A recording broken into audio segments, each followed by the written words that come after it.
हम लोग सेल के बारे में जानते हैं। सेल क्या होता है?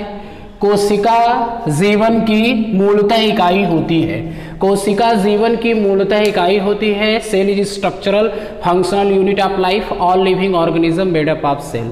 हम ये जानते हैं कि कोशिका जीवन की मूलतः इकाई संरचनात्मक क्रियात्मक इकाई होती है। कोई कोशिका है, कोशिका के अंदर केंद्रक पाया जाता है। केंद्रक यानी आपका केंद्रक में क्या होता है? न्यूक्लिक अम्ल पाया जाता है। न्यूक्लिक अम्ल दो प्रकार के होते हैं, एक होता है डीएनए, दूसरा होता है आरएनए। ओके, डीएनए जो होता है उसके बारे में हम लोग जानेंगे और जो आरएनए होता है उसके विषय में हम लोग जानेंगे। सबसे पहले हम ये जानेंगे कि डीएनए क्या होता है और आरएनए क्या होता है। डीएनए का मतलब होता है डीऑक्सीराइबोन्यूक्लिक अम्ल। डीऑक्सीराइबोन्यूक्लिक अम्ल डीऑक्सीराइबोन्यूक्लिक एसिड होता है। ठीक है, ये डीऑक्सीराइबोन्यूक्लिक एसिड सबसे पहले जानेंगे कि क्या होता है। देखिए, इसका मैं स्ट्रक्चर बना के आप लोगों को कंप्लीटली बता दे रहा हूं। अगर डीएनए के बारे में जानेंगे, कोई सेल है उसके अंदर पाया जाता है न्यूक्लियस। ओके, और न्यूक्लियस में क्या पाया जाता है? न्यूक्लिक एसिड पाया जाता है। क्या पाया जाता है? Nucleic acid. कितने प्रकार का होता है? एक डीएनए होता है, दूसरा आरएनए होता है। हम लोग ये चीज पढ़ते आ रहे हैं, डीएनए आरएनए। डीएनए कोशिका के केंद्रक में पाया जाता है, न्यूक्लिक अम्ल के रूप में पाया जाता है, डीऑक्सीराइबोन्यूक्लिक अम्ल। और इसमें पाए जाने वाले शुगर को डीऑक्सीराइबो शुगर कहा जाता है। डीएनए एक पॉलीमर न्यूक्लियोटाइड होता है। डीएनए एक पॉलीमर न्यूक्लियोटाइड होता है जिसका निर्माण पेंटोस शर्करा, फास्फोरिक अम्ल एवं नाइट्रोजनी क्षारकों के मिलने से होता है। जो आपका नाइट्रोजनी क्षारक होता है वो जनरली दो प्रकार का होता है, एक प्यूरिन्स होता है, एक पिरिमिडीन होता है। जैसा कि चारगाप नियम में आप लोगों ने पढ़ा है कि चारगाप जी ने बताया है, साइंटिस्ट इरविन चारगाप ने बताया था कि जो डीएनए में पाया जाता है नाइट्रोजनी क्षारक, वो एडेनिन और ग्वारिन प्यूरिन में पाया जाता है। किस में पाया जाता है? प्यूरिन में पाया जाता है। ठीक, देखिए ये आपका एडेनिन और ग्वानिन प्यूरिन्स में पाया जाएगा और पिरिमिडीन में क्या होगा? थायमिन और साइटोसिन होगा। ध्यान से देखिएगा, ये आपका क्या है? A+G=T+C। इसका क्या मतलब होता है? इसका मतलब होता है कि एडेनिन और ग्वानिन का मान सदैव थायमिन और साइटोसिन के इक्वल होता है, बराबर होता है। अर्थात प्यूरिन्स और पिरिमिडीन का मान जो होता है वो एक संबंधे एक होता है। ये बात समझ में आई? ये बात समझ में आई? देखिए, आप कैसे कहेंगे चारगाप रूल? ठीक, ये क्या है? चारगाप रूल। एडेनिन और ग्वानिन का मान क्या होता है? थायमिन और साइटोसिन के बराबर होता है। चलिए, अब एक चीज ये हम जानेंगे कि डीएनए का जो स्ट्रक्चर होता है जनरली कैसा होता है। ये डबल हेलिक्स मॉडल होता है। ठीक है, डबल हेलिक्स मॉडल होता है। डीएनए का स्ट्रक्चर जो होता है वो डबल हेलिक्स मॉडल होता है, मतलब द्विगुणित होता है। ठीक है, एक एक्सिस पे टिका होता है। डीएनए की जो पूरी लंबाई होती है वो आपका 34 एंगस्ट्रॉम होता है और इसकी चौड़ाई 20 एंगस्ट्रॉम होता है। और जो न्यूक्लियोटाइड्स, ये जो आपके न्यूक्लियोटाइड्स है, एक न्यूक्लियोटाइड्स, दूसरे न्यूक्लियोटाइड्स, तीसरा, चौथा, एक दूसरे से जो इनकी लंबाई होती है प्रत्येक का, वो 3.4 एंगस्ट्रॉम होता है। जो कि हम जानते हैं 1 एंगस्ट्रॉम बराबर 10⁻⁻10 मीटर होता है। ठीक है, ये होता है 1 एंगस्ट्रॉम बराबर 10⁻⁻10 मीटर। दूसरी चीज हम ये जानेंगे कि ये तो पता चल गया डीएनए क्या होता है। डीएनए एक प्रकार के कोशिका के केंद्रक में पाया जाता है। अगर हम कोई सेल ले ले छोटा सा, उसको जो है वो जूम करके देखें, माइक्रोस्कोप से देखें, तो उसमें आपको क्या दिखाई देंगे? केंद्रक दिखाई देगा। अगल बगल क्या दिखाई देगा? कोशिकांग दिखाई देगा। और केंद्रक में आपका न्यूक्लिक अम्ल होगा। केंद्रक में आपका क्या होगा? न्यूक्लिक अम्ल होगा। और वो भी कितने रूप में होगा? डीएनए होगा और आरएनए होगा। हम लोग सबसे पहले बात कर रहे हैं डीएनए का। डीएनए को सर्वप्रथम फ्लेमिंग ने देखा था, लेकिन ऐसा माना जाता है कि जो फ्लेमिंग ने देखा था और डिस्क्राइब किसने किया था डीएनए का मॉडल सर्वप्रथम किसने प्रस्तुत किया था द्विगुणित मॉडल? वो थे वाटसन और क्रिक, दो साइंटिस्ट थे।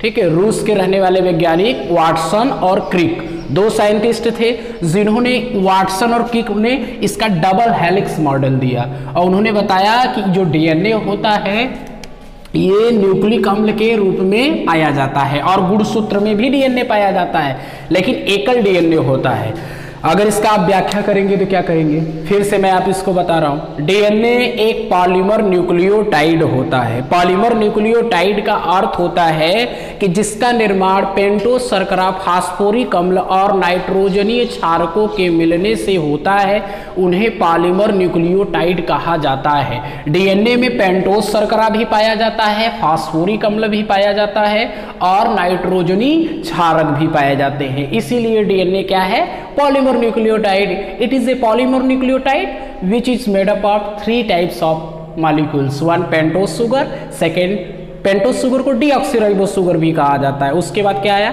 नाइट्रोजनी बेसिस आ गया और फास्फोरिक एसिड आ गया। जिसमें फास्फेट समूह नहीं होता है, अनुपस्थित होता है, उसे क्या कहा जाता है? उसे कहा जाता है न्यूक्लियोसाइड।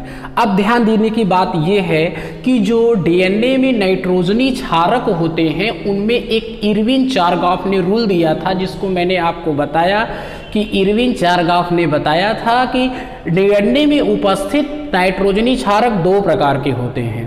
पहला होता है प्यूरिन्स, दूसरा होता है पिरिमिडिन। प्यूरिन्स में एडेनिन और ग्वानिन होते हैं। प्यूरिन्स में एडेनिन और ग्वानिन होते हैं और पिरिमिडिन्स में क्या होते हैं? थायमिन और साइटोसिन होते हैं। तो ध्यान दीजिएगा, इसका इन्होंने क्या कहा था? एडेनिन और ग्वानिन का मान सदैव थायमिन और साइटोसिन के बराबर होता है, यानी इनका मान क्या होता है? एक संबंधे एक होता है। प्यूरिन और पिरिमिडिन्स का मान जो होता है वो क्या होता है? समान होता है। अच्छा देखिए इधर यहाँ पे, हाँ देखिए एडेनिन का बॉन्डिंग कराएंगे, हाइड्रोजन बॉन्डिंग जो होगा वो एडेनिन का double bond thymine, adenine double bond thymine, guanine triple bond cytosine. ठीक है, हम लोग ध्यान देंगे एडेनिन और ग्वानिन तो होता है आपका किसमें? प्यूरिन्स में, और थायमिन और साइटोसिन किसमें होता है? पिरिमिडिन्स में। लेकिन जब बॉन्डिंग होगा एडेनिन का थायमिन डबल बॉन्ड और guanine triple bond cytosine. Okay, अब देखिए ये आपका हो गया। इसके बाद अगर हम डीएनए का जानना चाहें, डीएनए का और प्रोटीन का संबंध जो होता है, सेंट्रल डोग्मा की चीज मैं आप लोगों को बता रहा हूं। सेंट्रल डोग्मा देखिए, ये आपका एक होता है central dogma, relationship between protein and nucleic acid. मतलब किसका किसका संबंध? न्यूक्लिक अम्ल का और प्रोटीन का संबंध। ये तो जनरल चीज मैं आपको दूसरे वीडियो में बता दूंगा कि जो प्रोटीन होता है अमीनो अम्ल की बहुलक श्रृंखला होती है, कार्बन, हाइड्रोजन, ऑक्सीजन और नाइट्रोजन से मिलकर बना होता है। जो आपका न्यूक्लिक अम्ल होता है वो डीएनए होता है, ठीक है, आरएनए होता है। अब रही बात दोनों के संबंध का, न्यूक्लिक अम्ल और प्रोटीन के बीच संबंध को सेंट्रल डोग्मा कहा जाता है। इसमें कौन कौन सा प्रोसेस हो रहा है जरा ध्यान से देखिए। डीएनए टू डीएनए, डीएनए से डीएनए निर्माण क्रिया को क्या कहते हैं? रेप्लिकेशन कहते हैं, पुनर्संयोजन कहते हैं। डीएनए से आरएनए का निर्माण होता है, इस क्रिया को ट्रांसक्रिप्शन कहते हैं, अनुलेखन कहते हैं। डीएनए से आरएनए से डीएनए का निर्माण होता है, इस क्रिया को बोलते हैं रिवर्स ट्रांसक्रिप्शन, पुनः अनुलेखन। और फाइनली आरएनए बनाता है प्रोटीन, जिसको बोला जाता है, ठीक है, ट्रांसलेशन, अनुवादन। यह प्रक्रिया क्या है? Central dogma. सेंट्रल डोग्मा का क्या मतलब है? न्यूक्लिक अम्ल और प्रोटीन के बीच संबंध। ओके, अब देखिए इसमें कोई डाउट है किसी को? नहीं। देखिए डीएनए से डीएनए का निर्माण ट्रांसक्रिप्शन, डीएनए से आरएनए का निर्माण डीएनए से डीएनए का निर्माण रेप्लिकेशन, डीएनए से आरएनए का निर्माण ट्रांसक्रिप्शन, आरएनए से डीएनए का निर्माण रिवर्स ट्रांसक्रिप्शन, आरएनए से प्रोटीन का निर्माण ट्रांसलेशन। ये सब प्रक्रिया किसकी वजह से किसमें हो रहा है? न्यूक्लिक अम्ल और प्रोटीन के बीच में हो रहा है। देखिए न्यूक्लिक अम्ल आपका डीएनए था, फाइनली प्रोटीन बन रहा है यहाँ पे अमीनो अम्ल की बहुलक श्रृंखला। इन दोनों के रिलेशन को कहा जाता है सेंट्रल डोग्मा।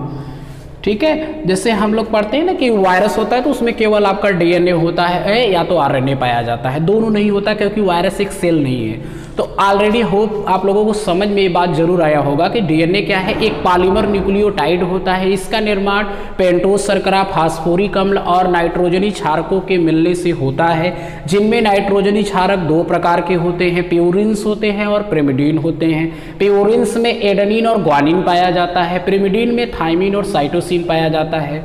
ठीक है, प्यूरिन और पिरिमिडीन जो होता है, प्यूरिन और पिरिमिडीन जो होता है उनका मान सदैव थाइमिन और साइटोसिन के बराबर होता है। ये बात इरविन चारगॉफ ने कहा था।